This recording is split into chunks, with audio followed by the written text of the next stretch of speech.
Hello बच्चों, let's read the question. तो इस क्वेश्चन में हमें बोला गया है vertebrochondral ribs in human are. यहाँ पे ऑप्शंस दिए गए हैं हमें। A attach to vertebra only, B में है attach to sternum only, C में है जॉइन द सेवेंथ रिब और डी में लिखा है they are two pairs only.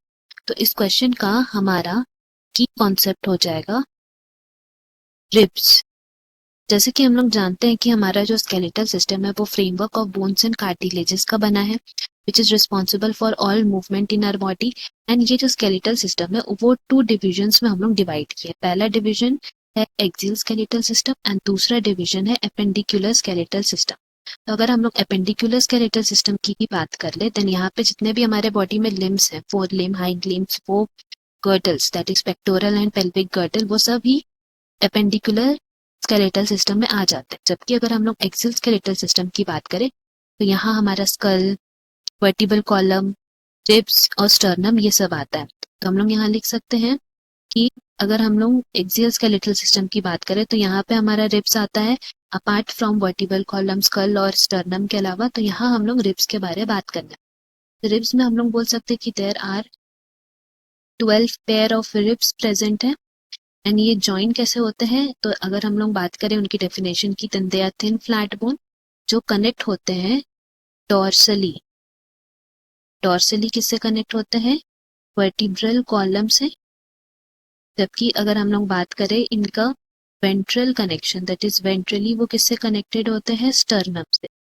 तो ये हुआ हमारा रिब्स का लोकेशन के बारे।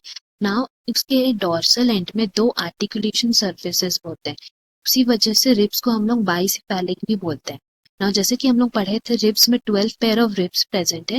तो उसमें जो पहला 7 पेयर ऑफ रिब्स है, देखिए फर्स्ट 7 पेयर ऑफ रिब्स वो हैं जो वर्टिबल कॉलम से डॉर्सली एंड वेंट्रली स्टर्नम से जुड़े हुए होते हैं with the help of hyaline cartilage, इसीलिए इनको ट्रू रिब्स बोलते हैं।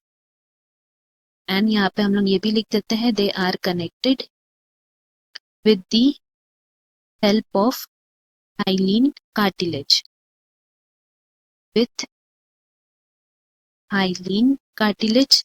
तो अगर हम लोग नेक्स्ट रिब्स की पेयर ऑफ रिब्स के बारे में बात करें, दैट इज यहाँ नेक्स्ट पेयर ऑफ रिब्स कौन सा हो जाएगा? 8th, 9th and 10th rib. इसको हम लोग फॉल्स रिब बोलते हैं। फॉल्स रिब बोलने का कारण क्या है? Join ventrally to 7th rib and not to the sternum, इसी वजह से हम लोग इसको फॉल्स रिब बोलते हैं। फॉल्स रिब का दूसरा नाम क्या हो गया? Vertebrochondral ribs. And lastly we will be talking about 11th and 12th rib. इसको हम लोग क्या बोलते हैं?